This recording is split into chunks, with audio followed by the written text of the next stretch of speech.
Eu já peço desculpas aqui pela minha voz, eu estou saindo de uma virose. Eu até falei com o pastor, se fosse ontem, esse evento, dificilmente eu estaria, porque eu estava absolutamente impraticável ontem, né? Mas hoje, o milagre aconteceu, alguém deve ter orado, né? E estamos aqui pela graça de Deus, mas sem condição de falar muito tempo, então, 1h30 no máximo, tá? Bom, vamos abrir a palavra do Senhor na carta de Paulo aos Gálatas. O texto que serve de base para este evento é justamente tirado da carta de Paulo aos Gálatas, né? Até que Cristo seja formado em vós. E Paulo proferiu essa frase numa situação tão difícil para ele, né?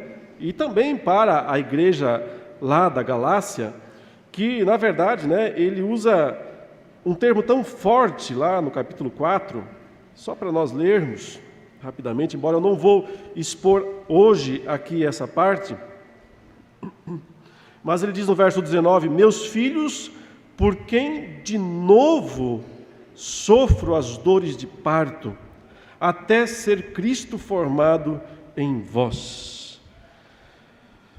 E aí, mulheres, que tal dar à luz 2 vezes a mesma pessoa, né? Trazer 2 vezes ao mundo o mesmo bebê, se for meio graúdo, meio grandinho, Deus me livre, né? Mas assim, eu sei, é difícil, né? A dor do parto é terrível. Mas nada se compara aos homens gripados, ok? Então, eu sempre digo que as mulheres, elas têm uma noção do que é um homem gripado quando está dando à luz. Aí, nesse momento, elas têm uma noçãozinha breve do que significa quando o homem fica gripado. É realmente uma situação terrível, calamitosa, uma dor pior, uma situação mais difícil. O apóstolo Paulo não estava gripado, mas ele estava, diz aqui, sentindo outra vez as dores de parto. Porque ele deu à luz, né, literalmente, aqueles crentes, né, deu à luz espiritualmente aqueles crentes lá da Galácia, numa situação das mais complicadas. Eu defendo, né, que Paulo está escrevendo a carta aos Gálatas para os Gálatas do Sul, né, não para os do Norte, embora também existam alguns argumentos bons em defesa da Galácia do Norte, mas eu sigo a maioria dos intérpretes atuais que entende ser a Galácia do Sul. E isso era simplesmente, né, eram aquelas cidades onde Paulo começou o seu trabalho, o seu ministério. E não foi tão rápido assim o começo. A gente costuma ler a vida de Paulo, Atos dos Apóstolos, e como a gente lê muito depressa, muito corrido, às vezes parece que tudo aconteceu muito rápido na vida dele. Ele estava indo lá para perseguir os cristãos, e aí de repente caiu do cavalo, nem cavalo tinha, né? Mas aí caiu do cavalo, e aí não sei o que, e brilhou, e aí no dia seguinte estava pregando o evangelho. Não foi bem assim, não. Houve um processo, não foi uma coisa tão rápida. Inclusive aqui nessa carta aos Gálatas ele descreve um pouco isso, e eu vou falar mais sobre isso amanhã, quando ele então teve o seu tempo de preparo também. É verdade, ele começou logo a querer a falar de Jesus imediatamente, em Damasco mesmo, mas não deu muito certo, A situação, o nome dele ainda era muito pesado, né, pelo que ele era antes e pelo que ele estava sendo naquele momento. Então ele diz que ele mesmo tirou seu retiro, né, seu tempinho, foi lá para os lados da Arábia, que é o Monte Sinai, ficou um tempo lá, ninguém sabe quanto tempo, se ele ficou só alguns dias ou alguns anos. Ele resume a história falando: 3 anos depois eu fui para Jerusalém. Então a gente não sabe, dentro desses 3 anos, se ele ficou 2 anos e meio na Arábia, 6 meses de volta na Judéia, ou se ele ficou todo o tempo lá, mas veja, são 3 anos. E depois ainda ficou um pouquinho lá, esquecido, até que Barnabé foi buscá-lo e o trouxe até Antioquia, que já estava começando a ser o novo grande centro cristão, já estava começando a ganhar terreno, porque era o plano de Deus, né? Que o evangelho saísse de Jerusalém, Samaria, Judéia, Samaria, até os confins da terra. E para isso, dificilmente seria alcançado se tudo ficasse só ali em Jerusalém, com tantas limitações e restrições. Então, o Senhor providencia que Antioquia se torne, nesses primórdios, o quartel-general da igreja. Isso vai durar um tempinho bom. Paulo vai fazer todas as suas viagens missionárias e ele quase sempre vai voltar para Antioquia, ela é mesmo o quartel-general. Mais tarde isso migrou. A gente vê pelos escritos que, à medida que o Evangelho foi entrando na Europa, foi necessário que tivesse algum lugar mais lá para o Ocidente, que servisse de base. E Paulo escolhe então essa cidade, Éfeso. Éfeso se torna então o centro do Evangelho. Já no final da vida de Paulo, Paulo passa 3 anos em Éfeso, é o lugar que ele mais passou tempo no seu ministério, exceto talvez a prisão. Acho que o lugar que ele mais passou foi a prisão mesmo, pregando o Evangelho, mas fora da prisão foi Éfeso. E então, só para mostrar essa migração, como o Evangelho foi saindo. Mas o começo de tudo é quando Barnabé traz Paulo para Antioquia, e diz Atos 13 que eles começam a se reunir ali, e fica um ano ali, mais um ano, 3 mais 1, ou seja, o tempo foi passando, não foi tão rápido assim, o avanço de Paulo, a primeira viagem missionária, mas finalmente chegou a hora de ir, e é quando o Espírito diz: separai-me agora, Paulo e Barnabé, para a obra que eu tenho designado. Então eles vão, e tem seus percalços já desde o começo, desentendimentos entre a própria equipe de missionários, tem o episódio Marcos que vai acontecer, mas também o resultado. O apóstolo Paulo chega lá primeiro Antioquia da Pisídia, depois ele vai para Icônio, depois ele vai para Listra, depois ele vai para Derbe, e parece que ele está indo assim para os cafundós, porque ele está saindo de grandes cidades e começa a entrar no meio do mato, vai indo para cidades cada vez mais insignificantes, mas é o Espírito de Deus que o está guiando para esses lugares.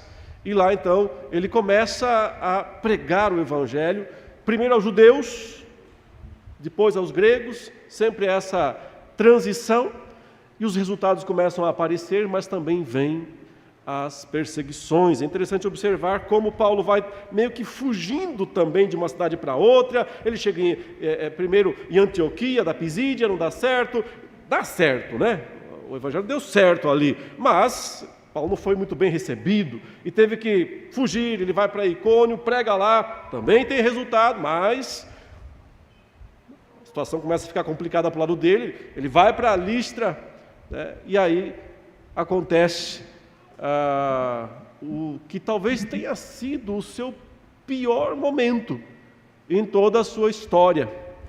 Ele foi apedrejado. Quando a gente lê lá a lista de horrores que foi a vida de Paulo em 2 Coríntios 11, ele fala assim: 5 vezes eu levei uma surra de tal maneira, 3 vezes eu levei uma surra de tal maneira, uma vez apedrejado. Também quem é que sobreviveria a 2 apedrejamentos? Talvez ele nem tenha sobrevivido. A gente não sabe o que aconteceu de fato ali, quando os discípulos o rodearam, diz que a multidão o apedrejou, e eles não apedrejaram Paulo com rosas, não foi com estopas, era pedra mesmo, pedra, é um linchamento público, um linchamento, ele foi linchado e arrastado para fora da cidade, e dado como morto, largaram ele como morto. Os discípulos, quando vão rodeá-lo, eles pensam talvez em sepultá-lo, porque tal foi a desonra com a qual ele foi tratado naquele momento, que as pessoas não o sepultaram. Isso era uma desonra, Então, do nada, ele se levanta e olha para os discípulos e diz: tudo bem?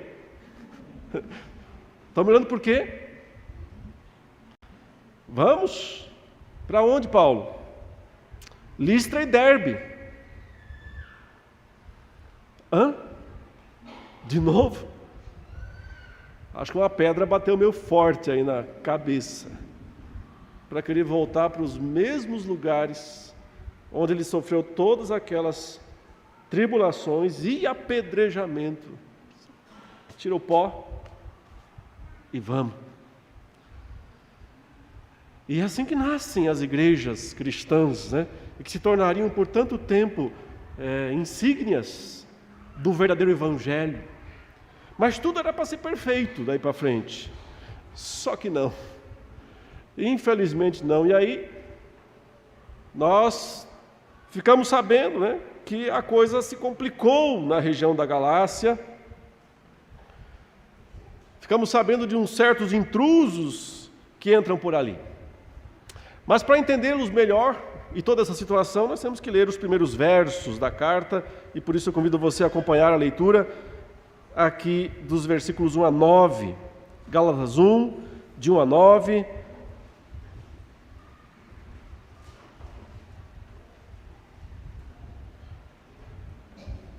Estou seguindo aqui a Nova Almeida atualizada. Paulo, apóstolo, não da parte de pessoas, nem por meio de homem algum, mas por Jesus Cristo e por Deus Pai, que o ressuscitou dos mortos, e todos os irmãos que estão comigo, às igrejas da Galácia.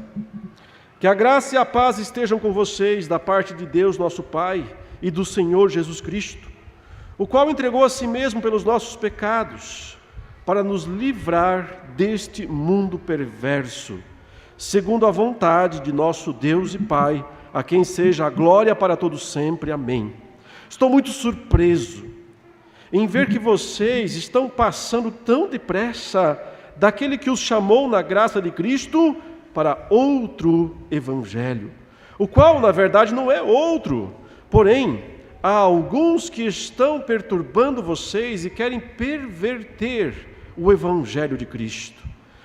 Mas ainda que nós, ou mesmo um anjo vindo do céu, pregue a vocês um evangelho diferente daquele que temos pregado, que esse seja anátema.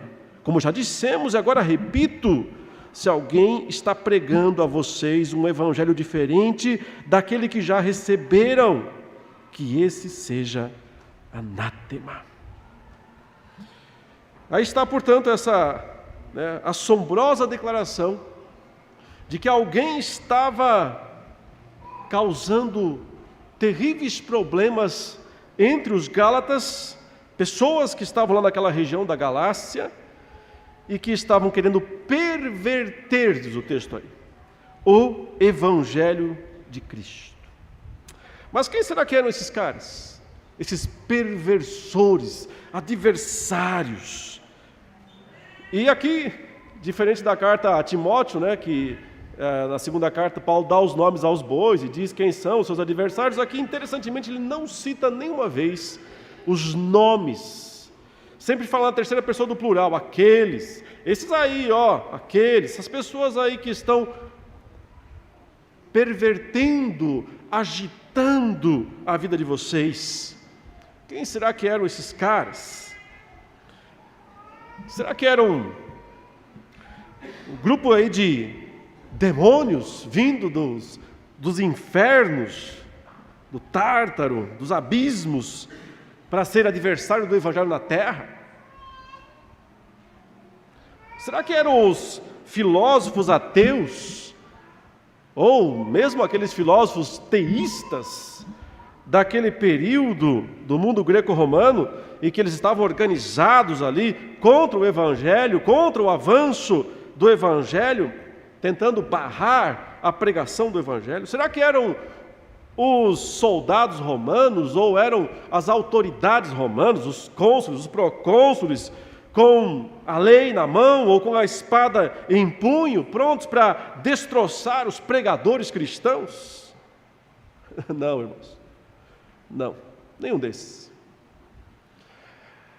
Eram pessoas de dentro da igreja, eram pessoas da igreja, nem sequer eram fariseus lá de fora, da seita dos fariseus, embora eles tenham uma participação aqui, né, os fariseus participaram disso, mas já numa transição, porque ao que tudo indica, quando a gente lê Atos 15, que também parece fazer menção a esse grande histórico e difícil momento que a igreja cristã teve nos seus primórdios, eram sim oriundos da seita dos fariseus, oriundos dela, não estavam mais nela, tinham saído da seita dos fariseus, mas estavam dentro da igreja, eram pregadores do evangelho. Infelizmente, frequentemente, ninguém perverte mais o evangelho, ninguém é mais inimigo do evangelho do que pregadores do evangelho. E boa parte dos textos neotestamentários surgiu por causa da necessidade de esclarecer isso. Em quase todas as epístolas neotestamentárias, nós temos algum tipo de alerta contra os pregadores falsos do evangelho. Às vezes eu acho que nós temos uma ideia um pouco errada de discipulado, evangelismo e discipulado.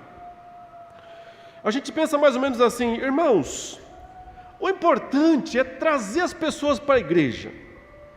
Mesmo que a primeira pregação, a primeira mensagem não seja tão correta, mas o importante é trazer. Depois nós vamos acertando as coisas, depois a gente vai corrigindo os defeitos, corrigindo os problemas. Como se a pregação inicial pudesse ser relativamente falha, desde que depois a gente acerte, no andar da carruagem, as melancias se encaixem. Eu já ouvi pessoas dizerem assim: olha, quando a gente se converte, todo mundo se converte arminiano, e depois vira calvinista. E pode ser que isso aconteceu com muitos aqui, tem acontecido, é um fato que tem acontecido de fato.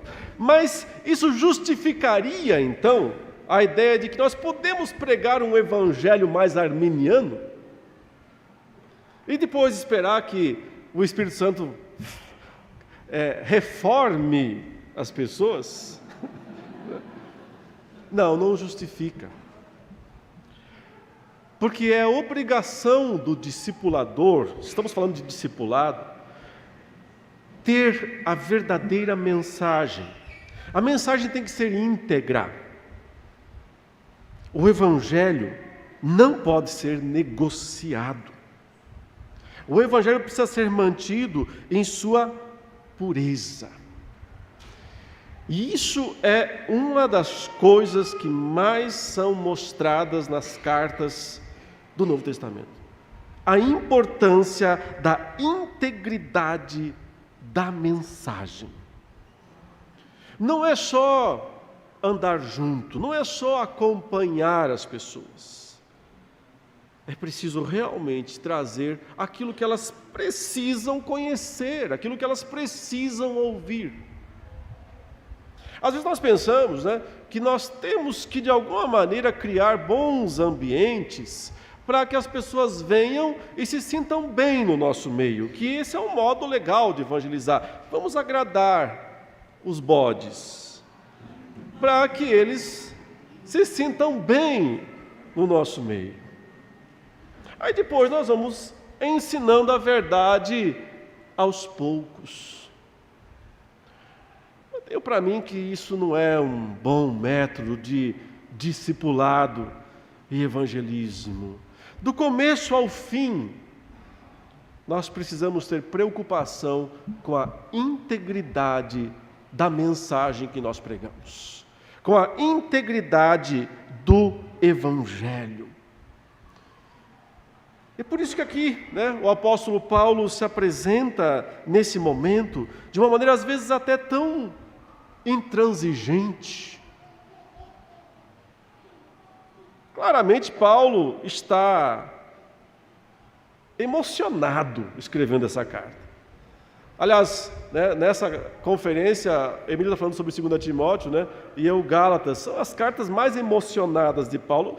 Colocaria 2 Coríntios aí também nesse pacote, nessa trilogia da emoção. o apóstolo Paulo, ele está fervilhando, ele está borbulhando, enquanto ele está escrevendo essa carta. E ele está bravo também. Dá para perceber que ele não está muito simpático. Uma pessoa calminha não diria assim: gostaria que se mutilassem esses daí que estão pervertendo o Evangelho diante de vocês. Ele não está calmo, não. Você percebe que ele começa já aqui essa carta de uma maneira abrupta. Geralmente, isso tem até uma justificativa. Se Gálatas é a primeira das cartas que Paulo escreveu, e é possível que tenha sido mesmo a primeira de todas, então talvez com o tempo ele foi melhorando o seu jeito de introduzir, de começar, e em algum momento ele escreve aquela introdução belíssima de 1 Tessalonicenses, enorme, saudação trinitária, fala da eleição, tudo uma saudação. Aqui é só, boa noite, mais ou menos isso. E vamos falar do que importa. Ele faz uma saudação muito breve e já entra de sola no versículo 5, dizendo: admito, eu estou pasmo com vocês. Me admira que de forma tão rápida vocês estão jogando tudo para o alto e estão indo na trela desses caras aí que estão pervertendo o Evangelho no meio de vocês. Parece que Paulo está assim, respirando rapidamente, coração acelerado. Por que será, Mão suando. Você já escreveu uma carta assim que você está... As notícias que chegaram foram horríveis. E você tem que dar uma resposta urgente. Não dá tempo. Chegou aquele e-mail, sabe? A notícia que veio, não dá para deixar para amanhã, eu tenho que escrever agora mesmo. Mas os dedos não encontram as teclas no teclado, começa a bater 2 teclas ao mesmo tempo. E você tem que pagar o corretor lá, dá mais trabalho. Respira, vai escrever mais fácil. Não, você não tem tempo de respirar. Paulo recebeu más notícias, péssimas notícias. E ele percebe que os Gálatas estão correndo um perigo grave, iminente, terrível. Não há tempo para esperar a situação melhorar. Ele senta, pega a pena, o pergaminho e, inspirado por Deus, escreve, deixando também aflorar todas as suas emoções e sensações. Até porque nós entendemos que todas as cartas, a Bíblia como um todo, ela foi inspirada de maneira orgânica. O que quer dizer isso, Quer dizer que não é um ditado, não é um mero ditado. O Senhor não mandou o profeta, o apóstolo sentar e escrever, assim diz o Senhor, assim diz o Senhor. Eis que nos últimos dias, peraí Deus, repete essa última frase que eu não peguei. Não é um ditado. O Senhor se revelou de forma orgânica, a inspiração, ou a expiração, como diz Paulo, toda a Escritura é divinamente expirada ou soprada. O processo de inspiração vem de Deus, a luz passa pelo ser humano e vai para o texto. Ao ir para o texto, pega as cores, as tonalidades do ser humano, e aqui está o apóstolo Paulo, um pouquinho nervoso, um pouquinho chateado, muito chateado. Mas não é nada pessoal, é só tudo pessoal. Porque ele está dizendo, eu sou o pai de vocês, eu sou a mãe de vocês. E eu já dei à luz. Acontece que eu já tive esse parto. Eu já levei pedra. E não poucas. Para vocês nascerem, vocês nasceram. Os bichinhos feios, mas são meus filhos lindos. Vocês nasceram. E agora, eu tenho que dar à luz de novo. sentir todas aquelas dores outra vez, sentir todo aquele sofrimento outra vez. Sou Paulo, apóstolo, não de homem, de nenhum homem, mas só de Deus e de Cristo. Cada frase de Paulo aqui nessa carta, se você for se aprofundar, você vai perceber que ele está sempre meio que rebatendo alguma coisa que estão falando mal dele por aí. Porque, claro, meus irmãos, os falsos apóstolos e falsos pregadores, quando foram lá reevangelizar as cidades por onde Paulo passou e as igrejas por onde ele passou, no que eles se apegaram? Se você fosse ter que brigar com Paulo, o que você ia acusar Paulo? Se você tivesse que, de alguma maneira, né, graças a Deus não, porque brigar com Paulo vai apanhar até não querer mais, mas, enfim, esses malucos aí tentaram. Se você fosse enfrentar, brigar contra Paulo, do que você o acusaria?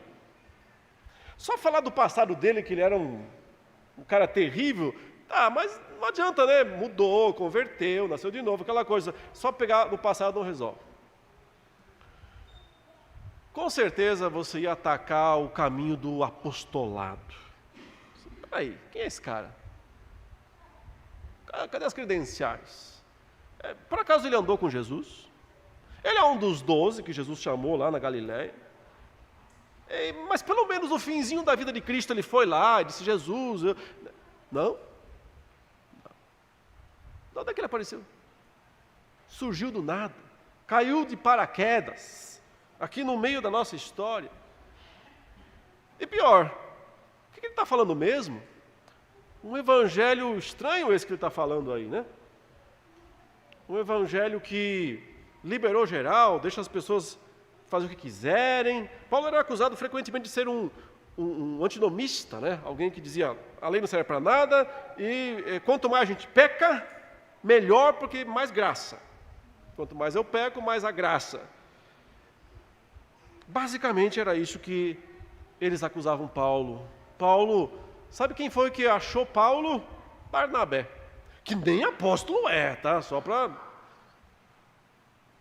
dizer, um cara aí do segundo escalão, não do primeiro escalão, segundo escalão da fé apostólica, foi lá não sei aonde, pegou esse cara e trouxe para cá. Então, se ele é um apóstolo, ele é um apóstolo Barnabé, de Jesus é que ele não é. E mais, os apóstolos de Jerusalém nem sabem quem é esse cara, né? Apareceu uma ou duas vezes lá, mas ninguém está nem aí para ele. Meus queridos Gálatas, é o seguinte, vocês foram enganados. Mas nós estamos aqui hoje para corrigir. Não é que Paulo ensinou tudo errado, tem umas coisas boas aí que ele ensinou, mas é que faltaram umas coisinhas. Então, nós estamos aqui hoje para trazer aquilo que faltou. E não é que deu certo? O pior é que deu certo. A pregação daqueles falsos mestres deu resultado. Se não tivesse dado, Paulo não estava nervoso como ele está aqui escrevendo a carta. E não iria assim tão direto ao ponto, não faz nenhum agradecimento, nenhumzinho sequer aos Gálatas, e vai direto ao ponto falando: eu estou atônito, vocês abandonaram a mensagem de uma maneira tão rápida, depois de tudo que nós passamos juntos aí nas cidades. Do nada, vocês abandonaram tudo. O que é que estava pegando, meus irmãos, né? O que estava pegando, provavelmente, era que aquele grupo de novos convertidos vindos do judaísmo mesmo, do farisaísmo, eles estavam ensinando nas igrejas da Galácia de que a salvação era pela fé em Jesus Cristo, sim. Aparentemente eles não estavam dizendo que a salvação era pela lei. Estavam dizendo que a salvação era pela fé em Jesus e que graça, sim, uma palavra importante, mas também estavam dizendo que, além disso, os gálatas precisavam obedecer rituais e costumes judaicos, porque isso sempre tinha sido feito na história. E não havia razão, não havia motivo agora para do nada isso não ser mais feito. Vejam, entendam uma coisa. Os judeus sempre fizeram prosélitos. Aliás, Jesus falou isso interessante, né? Ele disse que os fariseus, eles eram ansiosos por fazer discípulos de fora da nação, ou seja, estrangeiros, eles queriam fazer prosélitos. Jesus falou, vocês viajam o mar e a terra, vão até o inferno se for preciso, para fazer um prosélito. E quando vocês conseguem um, eles ficam mais filhos do inferno do que vocês. Foi Jesus que falou isso. Então, sempre o judaísmo queria trazer prosélitos estrangeiros. E trazia. Não é assim que ninguém se convertia. Por que você acha que tem tanta gente aí, já no começo da igreja cristã, que são os chamados piedosos? Como Cornélio e outros, eram estrangeiros, que tinham sido convertidos ao judaísmo pela pregação dos fariseus. Eles eram bons pregadores, não eram ruins, não. Eles eram convincentes, convenciam muita gente. E o fato é que, historicamente, sempre foi assim, né? Se um estrangeiro quisesse se converter à fé bíblica, à fé veterotestamentária, à fé judaica, podemos dizer, ele tinha que se circuncidar. E guardar costumes judaicos, por exemplo, costumes alimentares, a dieta alimentar, comida, bebida, tem um monte de coisa que pode, um monte de coisa que não pode. Guardar calendário, dia de festa, lua nova, sábados. Paulo fala essas duas coisas bem claramente, as três, aliás, em Colossenses 2. Ele fala sobre circuncisão, fala sobre a dieta, né, judaica, comida e bebida, e fala sobre dias festivos do calendário, lua nova, sábados, etc. E também menciona essas três coisas aqui na carta aos Gálatas. Interessante que ele, não junto, em situações distintas, mas ele pontua isso. Claro que não era só isso, porque em Atos 15 é bem explicado que, no fundo, que os novos convertidos lá do farisaísmo queriam para os estrangeiros é que eles guardassem toda, né, a lei judaica e toda a lei cerimonial. Mas Paulo diz que ele recebeu de Jesus uma revelação que ele, inclusive, chama de o mistério escatológico do Evangelho. Ele não usa escatológico, nós que usamos para interpretar. Mas ele fala o mistério do Evangelho, o mistério de Cristo. Que não era revelar quem era Jesus Cristo, porque Paulo não foi o exclusivo a fazer isso. Jesus vem sendo revelado desde Gênesis 3,15. Não coube a Paulo trazer a revelação de Cristo como o Messias, como o Salvador. Isso Paulo deu a sua contribuição, mas não dá para dizer que ele foi o cara-chave dessa revelação. Então o que foi que Paulo disse que foi ele, Paulo, o cara-chave dessa revelação, que não foi por homem nenhum, ninguém, nem Barnabé, nem Pedro, nem Tiago, nem João, ninguém, direto de Cristo. Justamente a ideia de que os gentios, os não-judeus, tinham direito a se assentar lado a lado com os judeus, dentro da igreja de Cristo, sem barreiras, sem restrição, sem nada. Não precisa circuncidar, não precisa guardar costumes judaicos, não precisa guardar calendário, nada disso. Todo mundo sentado no mesmo banco, vivendo em total harmonia. Era isso que Paulo entendia, Jesus revelou isso para Paulo. Mas, se os gentios gostaram da ideia, os judeus não. E não gostaram da ideia porque aquilo parecia uma facilitação exagerada para quem vinha de fora. E é por isso que, então, há esse movimento chamado de judaizantes, que é esse grupo que vai dizer, peraí, calma lá, Paulo, onde é que você inventou esse negócio? De onde você tirou essa história? Ele diz, de Jesus Cristo. Diretão assim, só, direto com Jesus. Isso. Nós temos que ser sinceros, irmãos, se alguém falasse isso hoje, a gente jogava pedra nele também. Se alguém falasse hoje, irmãos, é o seguinte, o evangelho é esse agora, tá? A partir de agora, não é mais assim, a partir de agora. É assim. Por quê?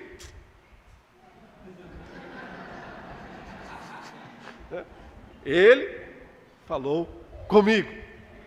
Você fala, vai te catar, né?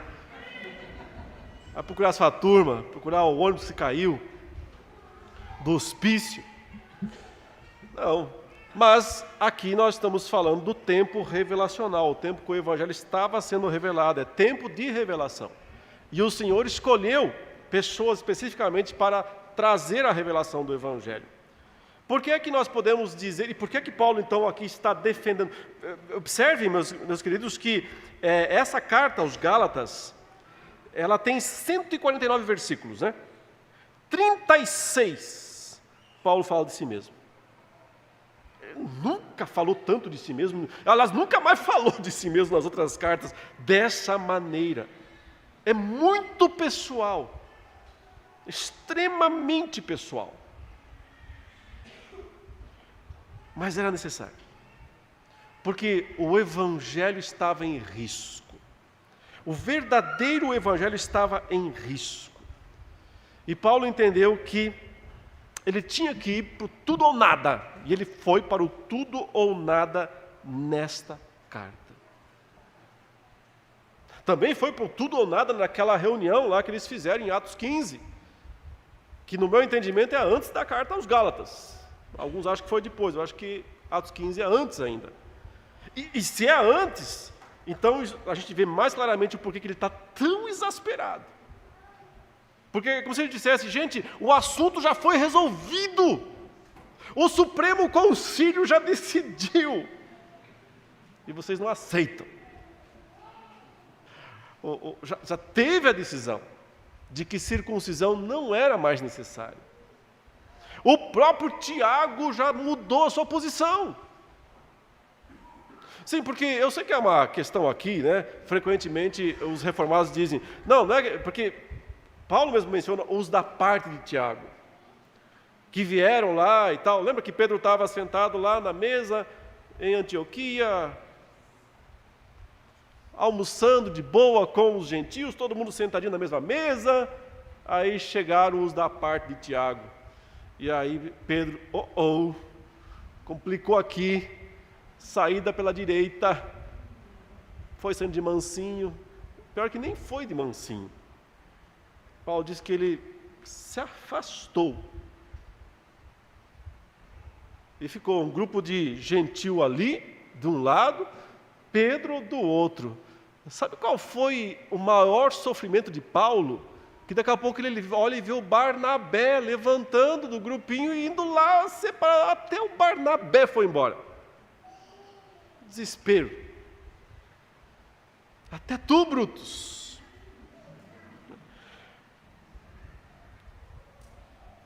Mas vocês percebem, havia uma divisão.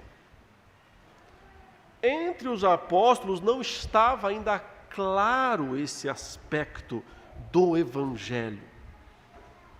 Há uma progressividade na revelação. Ela não estava ainda totalmente revelada. Coube a Paulo ser o portador do mistério escatológico do Evangelho. O Senhor veio e falou com ele e disse, é assim, Paulo, de agora em diante, pode ir pregar a todos os gentios, eles não precisam se circuncidar, tá? Isso acabou.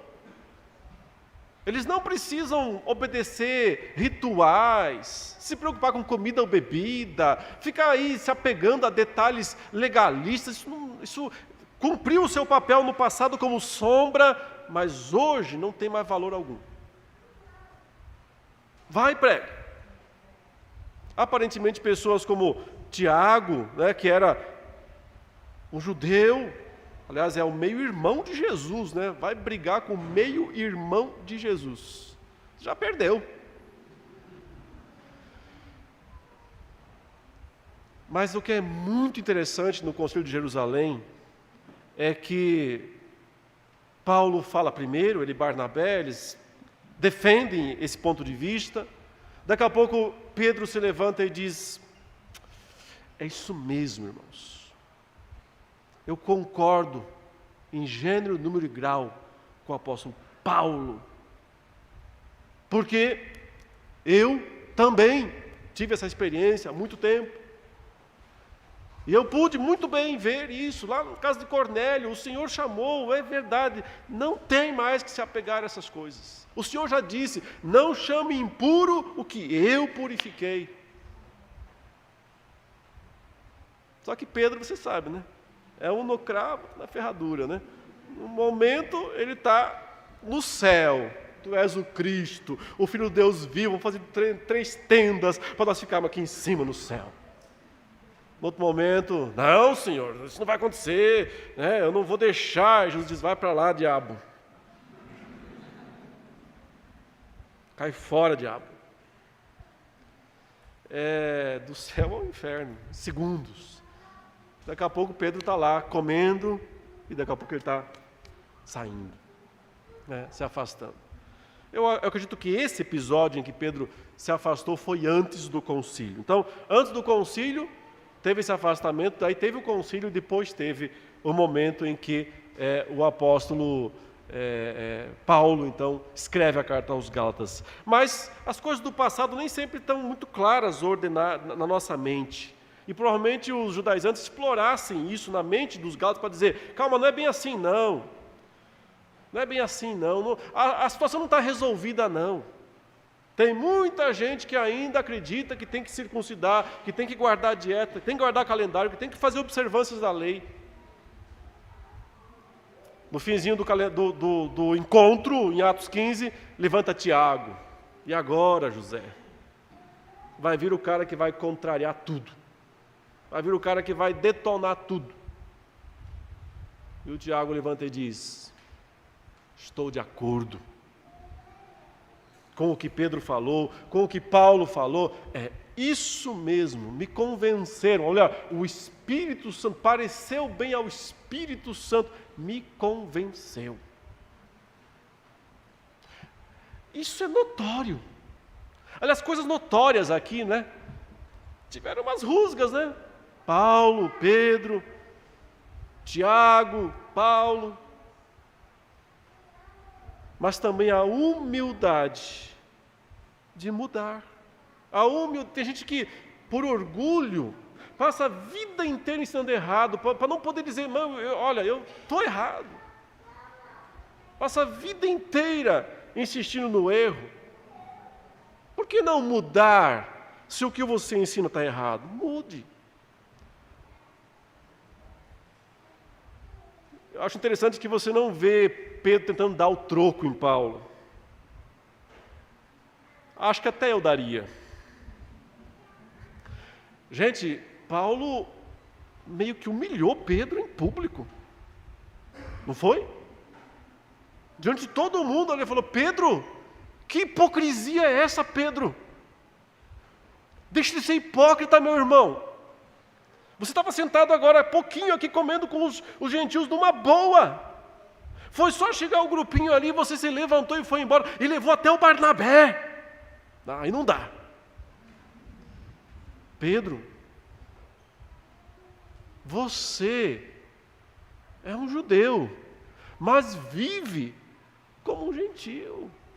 Ou você guarda toda aquela parafernália religiosa lá ainda, Pedro? Não, né? Você é um judeu, mas você vive como um gentio. O que você quer agora? Fazer os gentios viverem como judeus? Isso é o cúmulo da hipocrisia.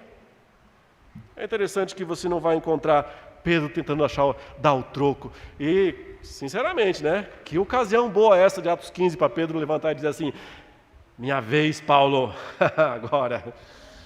Fica sentadinho aqui, minha vez agora. Não. Paulo está certo.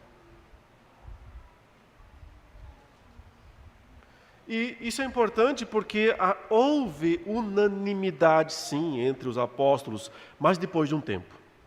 Foi necessário construir essa unanimidade, e ela aconteceu porque o Espírito de Deus fez isso. Mas lembremos sempre, da perspectiva daqueles cristãos da época que estavam vindo para a igreja, parecia que Paulo era o inovador da história, parecia que Paulo não tinha direito de fazer o que ele estava dizendo que estava fazendo. Então, entendo assim, primeiro isso é importante, o ponto principal da carta não é a discussão se a salvação é pela graça ou se é pela lei, não é esse o ponto central, embora ele vai tratar disso também. Parece haver certo consenso entre todos ali, de que a salvação estamos falando de cristãos, não de judeus, cristãos, que a salvação é pela graça, é por Cristo. Mesmo entre os defensores da circuncisão, eles pensam que a salvação é pela graça, é por Cristo. Por isso que Paulo diz que eles não estão pregando outro evangelho, ele se corrige lá no começo, o qual não é outro, mas que eles estão pervertendo o evangelho. E aí, cá entre nós, melhor que pregasse outro. Porque outro, totalmente distinto, ninguém se engana, né? Ninguém também é forçado a dizer, né? Ninguém. Porque o povo gosta de ser enganado, né? A gente está em Curitiba, né? Aqui tem um Cristo aqui. Já está vivo ainda? Não mora mais aqui? Mas vai ser sempre lembrado como o Cristo de Curitiba. Essa pecha nós já recebemos. Eu até me coloco como nós, né? Porque Curitiba aqui, para eu e minha família, é a nossa cidade preferida no Brasil, né? Curitiba. A gente gosta mesmo de umidade, de frio, de todas essas coisas. Mas é verdade, é a nossa cidade preferida. Mas eu sempre lembrava do Cristo de Curitiba, o Inge Christ. Alguma vez você aí ficou assim meio tentado a segui-lo? Nunca? Zero. Nunca viu na televisão aquela coroazinha de espinho para fora, assim, nenhum para dentro. Só para fora, né, os espinhos. Você fala assim, acho que pode ser. Acho que tem uma chance dele ser o Cristo mesmo. Nunca ficou tentado a segui-lo? Não, sabe por quê? Porque é falso demais. É absurdamente falso. Terrivelmente falso. Então, você pega e diz, não, aí não dá, né? Mas, assim, se eu pegar uma impressora daquelas antigas, matricial, e imprimir uma nota de R$100 nela, recortar bonitinho, né, tal, para tirar a parte branca da página, e tentar comprar alguma coisa de você com aquela notinha de R$100 impressa numa impressora matricial, você ia ficar meio tentado a achar que era verdadeira a nota? Não, né? Você está brincando, né, pastor? Está brincando. Mas eu e você já pegamos dinheiro falso na mão e não percebemos, sabia? Existe grande probabilidade que já passou pela nossa mão uma cinquentinha falsa. Um cenzinho falso. Duzentinho nem vem, né? Isso nem passa pela nossa mão. Mas, enfim, né?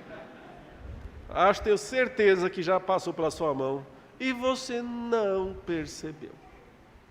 E por que não? Aí que está o problema. Parece. Só quem consegue realmente entender. A pessoa que começa a olhar, bota para a luz e põe para baixo. Eu faço isso para mim dar na mesma. Eu pego o negócio, boto para a luz, não vejo nada. Aliás, eu sou daltônico, então se tiver que ser coisa de cor, o cara pode me passar, pode ser, se é verde eu acho que é vermelho, então não faz diferença nenhuma. Sou totalmente impossível de diferenciar coisas por cores ou algo assim. Aquelas 30 e tantas marcas, não sei nada. Por que não? Não sou estudioso.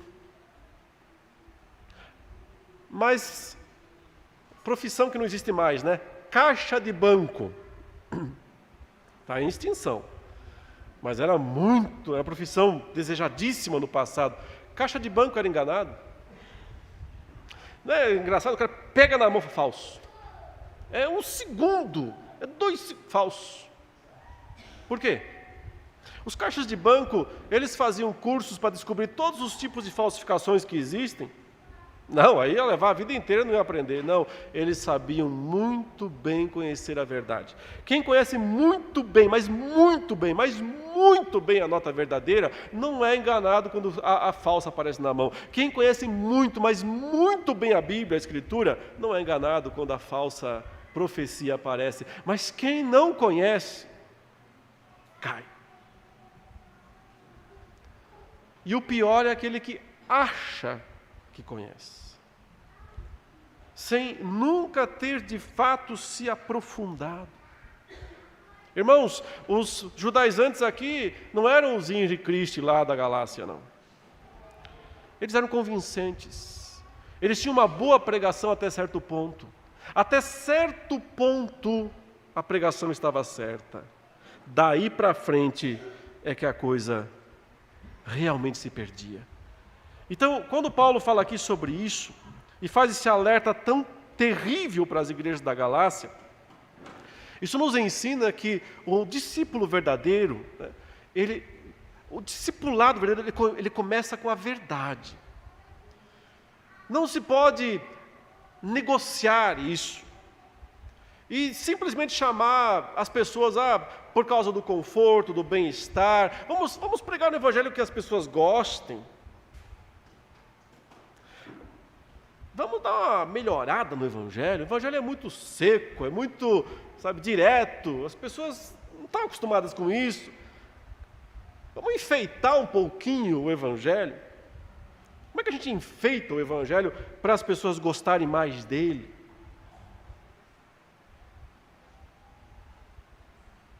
Se a gente negocia o que é inegociável, que é justamente a mensagem central, o que vem depois não tem garantia de Deus.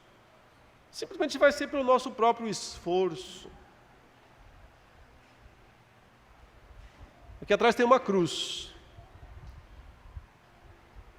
E a gente sempre faz isso com ela. A gente põe uma luzinha nela. A gente dá uma arrumadinha nela. Isso não é crítica aqui para a igreja local de forma alguma, porque isso é a coisa mais comum. Aliás, você coloca ela, às vezes, pendurada aqui. E é de ouro, né? Ouro. Já pensou? Mas ela não era assim. Não era igual o que você carrega aí. Troço feio. Uma coisa, 2 pedaços de palma feio. Quase todas aquilo era uma estaca. E as pessoas que estavam lá e viam, sempre tinha sangue. Resto de tecido humano, pedaços das farpas. Não era um objeto bonito. Não era um objeto agradável. Era extremamente desagradável.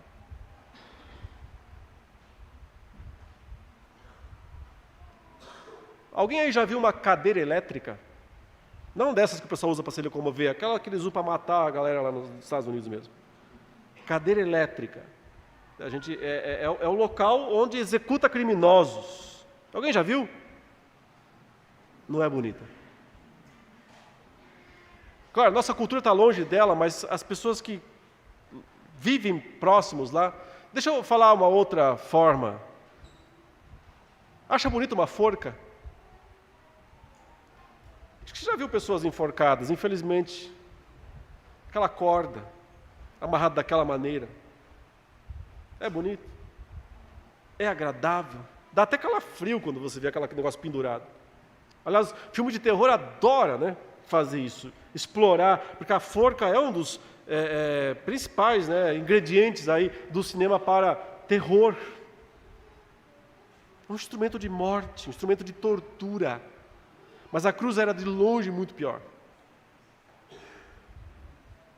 Acontece que o evangelho do apóstolo Paulo, nessa carta aos Gálatas, é de cruz. A mensagem é a mensagem da cruz. E admira-me, diz o apóstolo Paulo, que vocês que entenderam isso. Vocês viram farpas na cruz, vocês viram carne na cruz, vocês viram sangue na cruz. Ele fala exatamente isso no capítulo 3. A vocês, quem vos fascinou os seus... Não vou falar um palavrão não, mas Paulo quase fala. Ele diz assim, seus sem mente.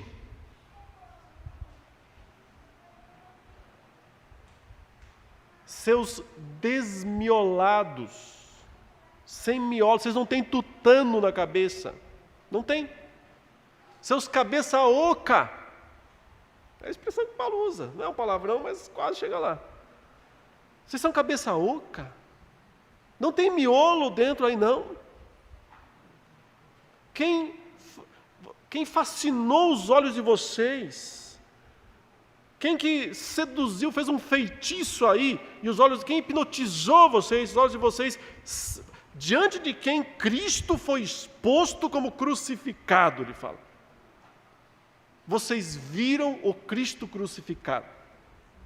Não, eles não viram, eles não estiveram lá em Jerusalém naquele dia da crucificação, mas como é que eles viram então? Como é que os gálatas viram Cristo crucificado? A pregação de Paulo. Isso é pregação. Pregação é quando Cristo crucificado aparece diante das pessoas. E não é teatro, irmãos. Não é encenação, não. É só o poder da palavra. É só o poder da exposição da palavra. E Paulo diz, diante dos olhos de vocês, vocês viram a cruz. Não era bonita, não era de ouro, não era arrumadinha, era dolorosa, terrivelmente como ela é.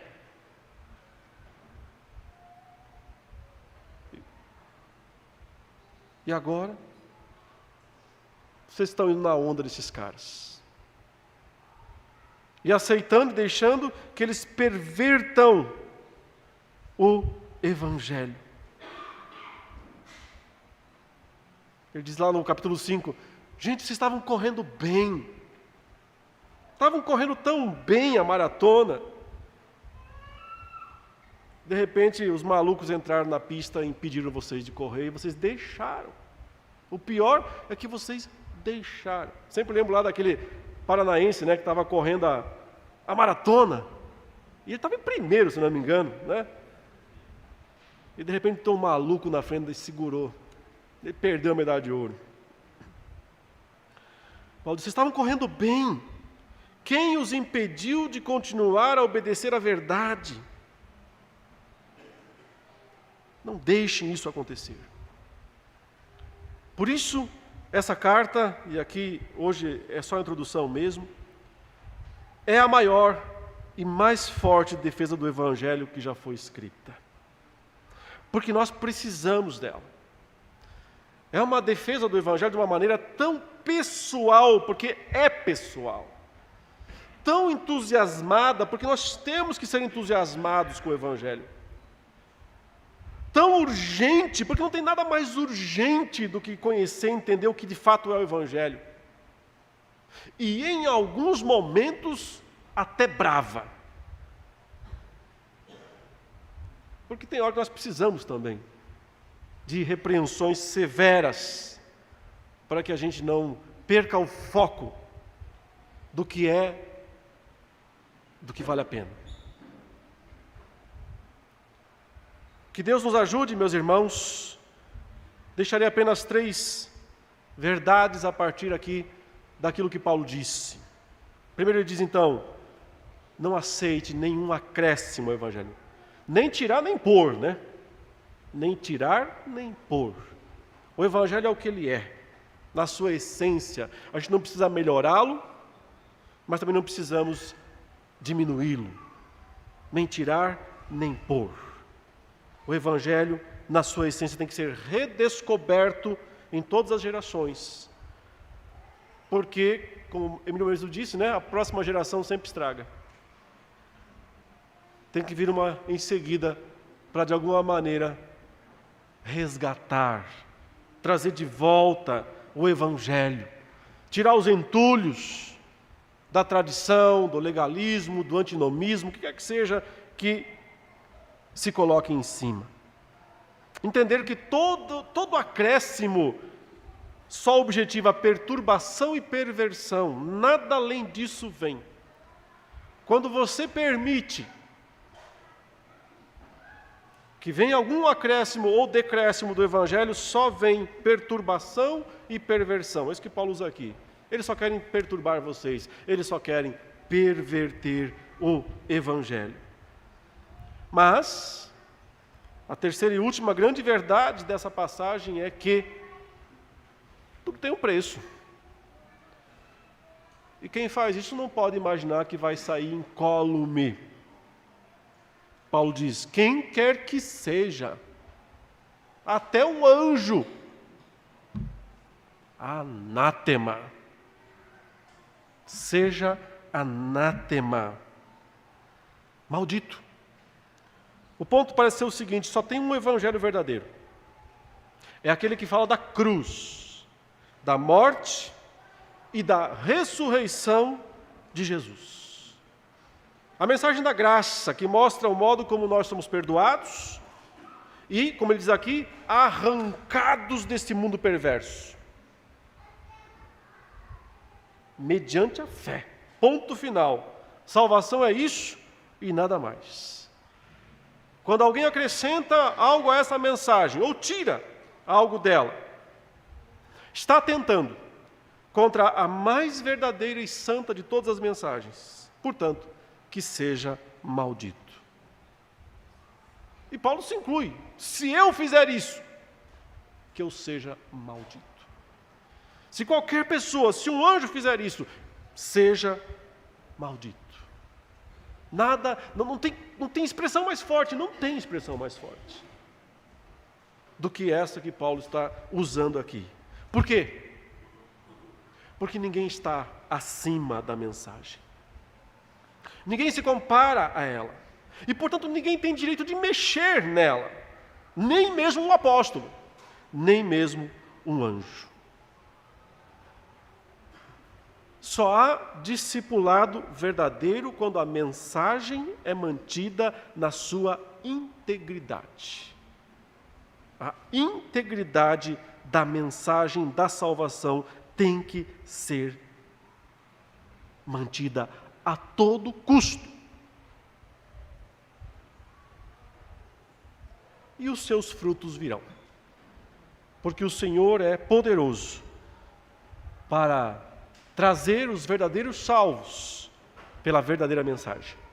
Deus nos abençoe. Em nome de Jesus. Amém.